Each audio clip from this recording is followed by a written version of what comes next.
Hey, man, I'm looking at the album of Relapse, and this is why I tell people, man, you gotta, like, there's a difference between, I understand everybody iTunes, everybody like downloading, but I like picking up the album and actually holding it and looking at credits and looking at who produced it and looking at samples.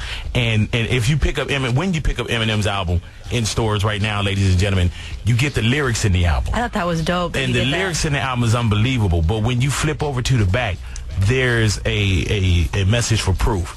And right here it goes into saying that, you know, that in a sense that he wanted to write a song for Proof.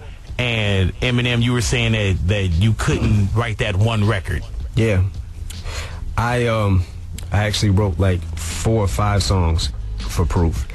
And I couldn't figure out like which one I wanted to use, which one was like, I made so many different versions. I made a couple of different versions of the same song, and then I'd go and revise it, and then I'd scrap it and make a whole new song, and it just, nothing was good enough.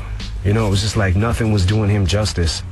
And it would, you know, I had one, I ended up with one that I liked the best out of the whole batch, and when I listened to it, it made me so depressed. You know what I mean? It was just like, it was really painful for me to listen to.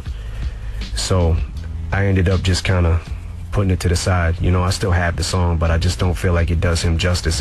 There's so many things that I could say about Proof and just go on for days about, you know, him and what he did for me. You know what I mean? So I just figured, like, let me just dedicate the whole record to him. I heard that, man. Let me ask you this, man. Did you feel like when we get into the booth and we hear Relapse and we hear, you know, the Slim Shadyisms, did you feel like, okay, now Eminem is off of drugs and you already got your year in, correct?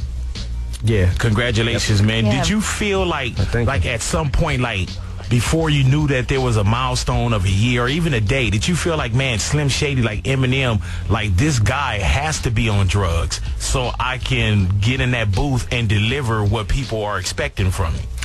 Nah, I didn't necessarily feel like that. I mean, there was, you know, there was a point in time where it was like, I felt like I had to be on drugs just to rap, just to get on the mic at all, like, let alone bring, you know, Shady into it, or if I'm gonna rap like Eminem, you know what I mean, make an Eminem record, or, you know, a Shady record, or whatever. There was, I mean, I didn't think I could do anything without taking drugs. You know what I mean? I mean, that's pretty much how bad it got. Did you surprise yourself when you started to hear back, like, recording records and like when you got that bug back and Dr. Dre's in the studio, did you kind of surprise yourself like, man, I can do this and I can do this sober? Yeah, definitely.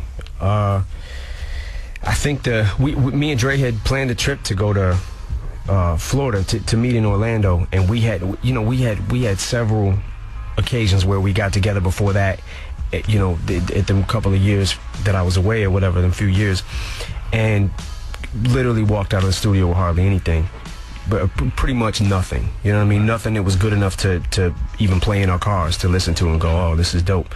So I was kind of nervous about doing it, you know, meeting up with Dre in Orlando, and this was like June or July of last year. So I was a little nervous about doing that.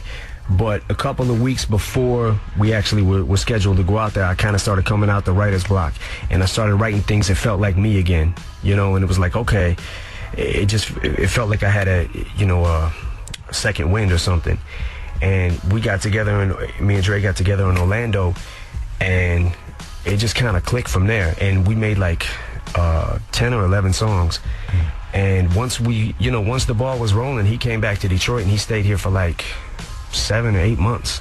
Wow. Hey, man, did it feel like that first album once again? Like, man, like did it feel like that freshman year?